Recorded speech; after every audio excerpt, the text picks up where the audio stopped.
All right, y'all. So Garth Brooks. We'll do ignorant people news tomorrow because I'm tired. Okay, so Garth Brooks, y'all. Garth Brooks hit with a sexual assault lawsuit. Y'all keep talking about how we don't talk about the white men. Well, here we are. Okay, the most Caucasus of Caucasity. Okay, he like Garth Brooks, he's slamming, right?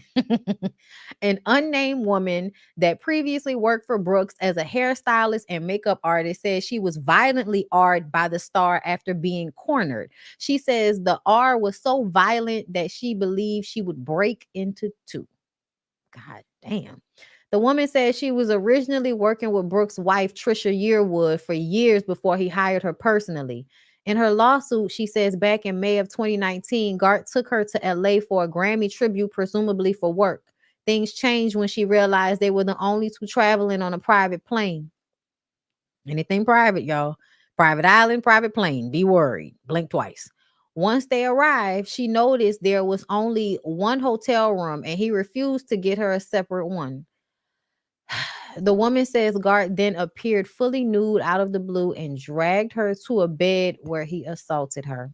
In the documents obtained by TMZ, she details how Garth held her 5 foot body up by her ankles, upside down, as he repeatedly penetrated her. According to her, he was slamming so hard with his genitals that she felt she was breaking in half, like he was holding her like this. Oh, wow. She said she still completed the job after the assault because she was having trouble financially and needed the assignment. She believes Garth preyed on her due to those finances. She also detailed another 2019 experience at the singer's home. He allegedly got out of the shower and approached her with his erect penis after pointing it at her while nude. He allegedly placed uh he allegedly placed her hands on it and shared that he fantasized about ejaculating on her face while she performed oral sex and wore her glasses. That's very specific. Garth allegedly would touch the woman's breast while getting his hair and makeup done, even though she told him not to. He would also masturbate afterwards. These instances all happened before the R. She's suing for damages.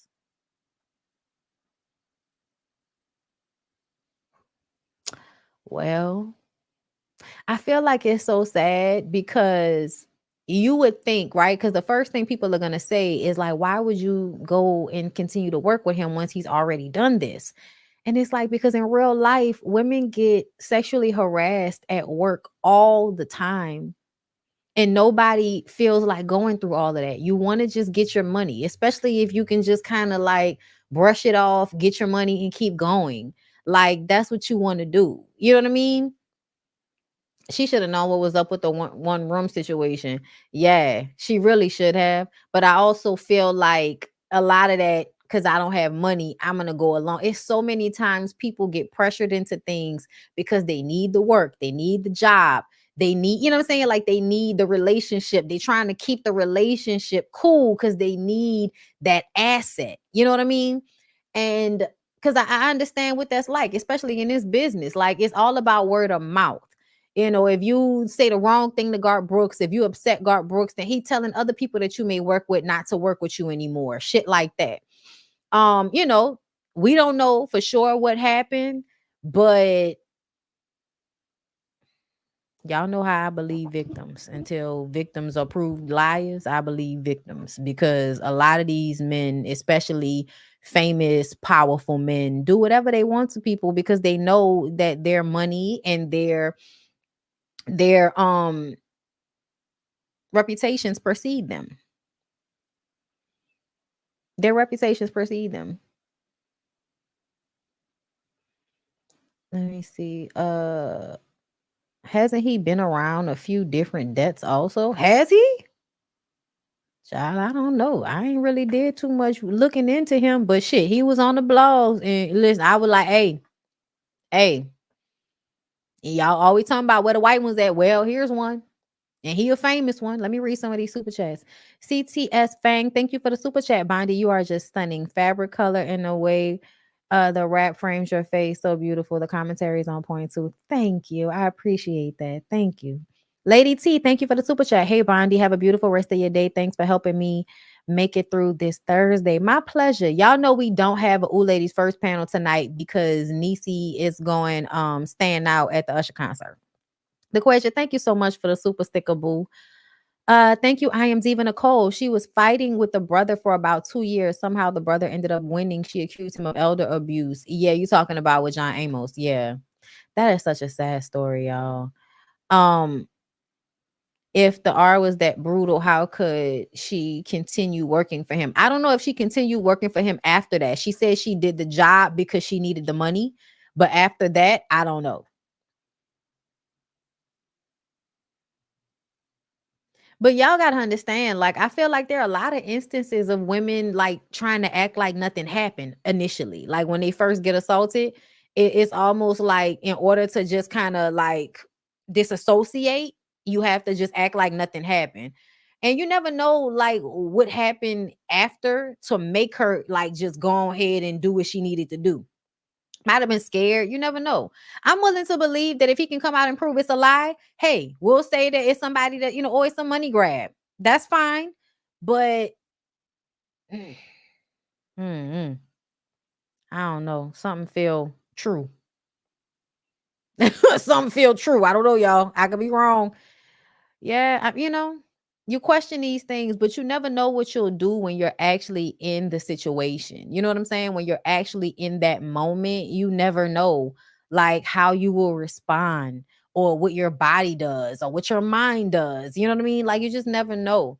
You just never know how you would handle it, especially if it's somebody that's powerful or somebody that you looked up to or, you might have really been a fan of. You know what I mean? People in that world. That's why that shit. Okay, so Pete, I didn't save the story, but let me go to neighborhood talk. Where is it at? This right here. Country music star Luke Bryan says Beyonce needs to come into their world to be considered a country artist. High five us and have fun. Get in the family too. And see, what the fuck does that mean? That mean I gotta come and be friends with y'all in order to make country music? And that's what I'm saying. It's a community. It's very much a insulated space. And it's just like, why do y'all feel like, and I'm not accusing this man of anything, y'all, but I'm just saying the country music space is an insulated space. The way they think about it, it is a place onto themselves, meaning that usually when people are inside of that, if you're a makeup artist for somebody like Garth Brooks, you're probably in that same country music world circle, which means your friends, the people you're cool with, are all fans and fanatics of these people. And so it's probably really hard for you to say anything, for you to contend with that, like in your own mind. You know what I'm saying? Uh,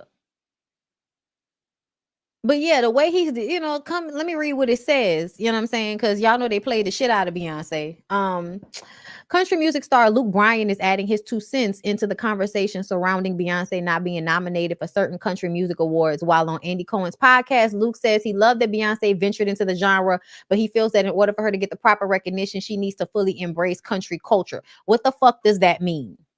This is somebody that's born in Texas that has their cowgirl head, like they're in the garb, they know about it, they're from Texas. What else would somebody need to do? What would somebody need to do? They got to come around you and kiss the right hands and suck the right dicks. Is that what you're saying? It's a tricky question because obviously Beyonce made a country album and Beyonce has a lot of fans out there that have her back. And if she doesn't get something they want, man, they come at you as fans should do, Brian said.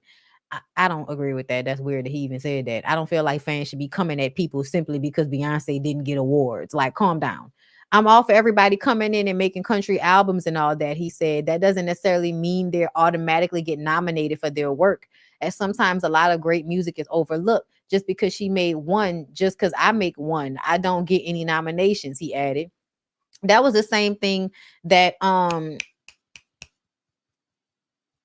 Child, help me, y'all. That was the same thing that the other lady said. I hate when I space on people names and I literally can see their face in my head. Dolly Parton. Dolly Parton said the same thing about how you come in, you do one song. It's not like you've been there and you've been, put into consideration numerous times. They normally probably would want people that will come in numerous times with country music, because there are country music artists that have been putting work in and haven't been getting recognition until they have their second or third album, right? So why would we give you attention for your one album that's not even completely country? It's a Beyonce album. You feel like just because you Beyonce, you both be able to come over here and do whatever you want to do, but that's not how it work, gal. That's what they giving. It don't matter, gal. That's not what it's given.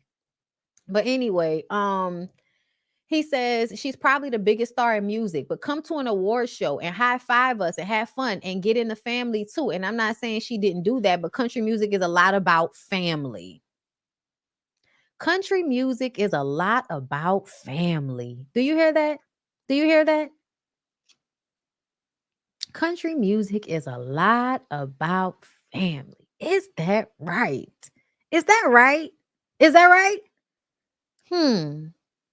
Hmm.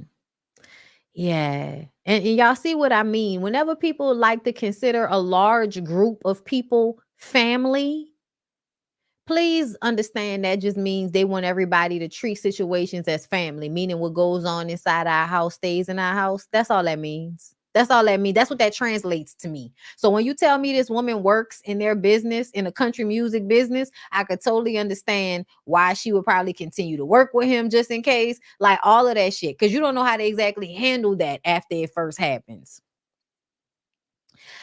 It's not that I think that Dolly was being fake. I think that everybody is being realistic about the fact that this is still a racist white country, no matter what anybody is talking about. And country music is still very much something stolen from black people and reupholstered as a symbolism for white country colonialism, patriotic, bullshit. So it's post Malone family? Yes, because he's white.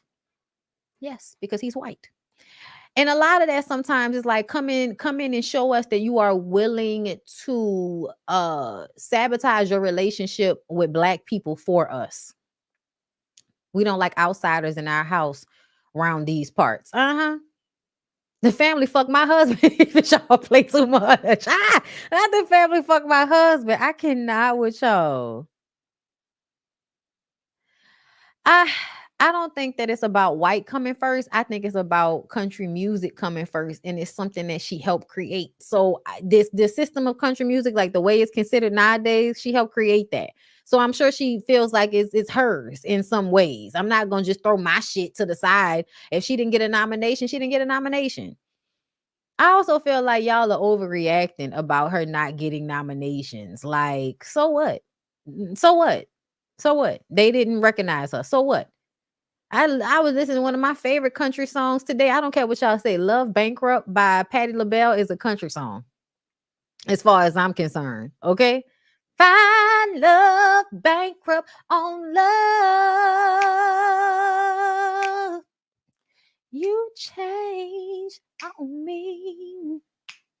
Oh, you change on me. Listen, I love that song. I was listening to that shit today. I was, girl, my account is overdrawn. Found love, bankrupt on love. Girl, that's such a good song. Oh my God. Why do we always want them to accept us? Because this whole thing is built off of them shunning us in othering us. You know what I'm saying? Because at the end of the day, it shouldn't be. Why should it be hard? She's already in the music industry. Why should it be hard? Because y'all like to create y'all little subset groups inside of some shit so y'all can keep people out. Even the black people that have been doing country music for a long time, y'all barely recognize them.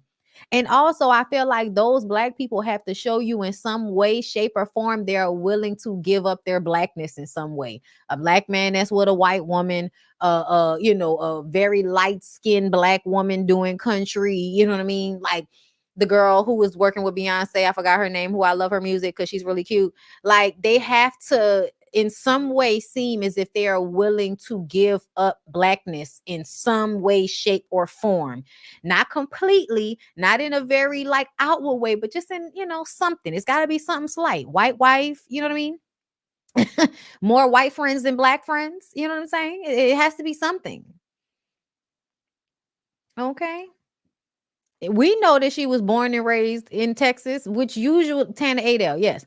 Tana Adele has the physicality that and she is this shit. She's a great artist, but she also it has the physicality, the look of someone that can go back and forth between white and black. You know what I'm saying? Like a nice looking white boy, who's slightly racist will want to fuck Tana Adele. You know what I mean? So yeah. If it was true, Lionel would not have been praised after his one album. Difference was his big hit was with Kenny Rogers. That's another thing. She didn't make any music with any like big, current artists. That song of repurposing Dolly's song was a Beyonce move. I repurposed this shit. I took it and redid it like Whitney Houston took out, I'll Always Love You. So not as big, of course, but it's not the same thing as you being in country for real, for real.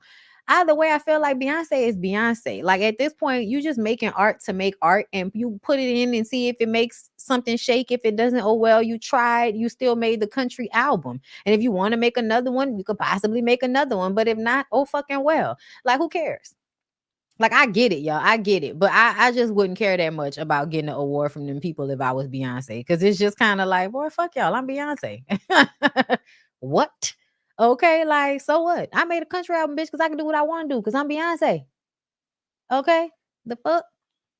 But anyway, y'all, that's all I got for y'all today. Tomorrow, I'm gonna come back to y'all and we're gonna talk about Finesse Two Times, Jaguar Wright, Carlisa, Ignorant People News. Okay, we're gonna talk about the Ignorant People News tomorrow because I can't go on no more. Okay. Oh, I do. You right. You right. And they be playing that song with Miley. And I love that song with Miley. Oh my God. There are harmonizations on that song. Beyonce really did try. She tried.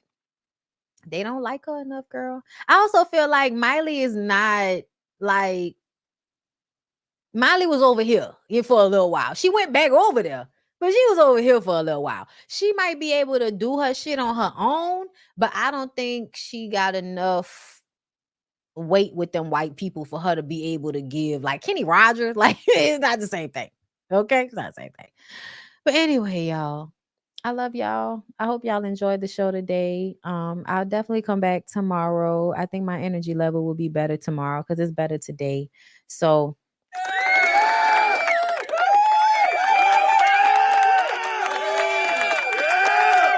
and because of her daddy, yo, Billy Ray Cyrus is Miley's daddy. That's the clean. Okay, that was the clean. You gonna get on because your daddy on. But anyway, I love y'all. I hope y'all have a good rest of y'all day. I'm gonna go rest and hopefully I will see y'all for something tomorrow. Okay, peace out.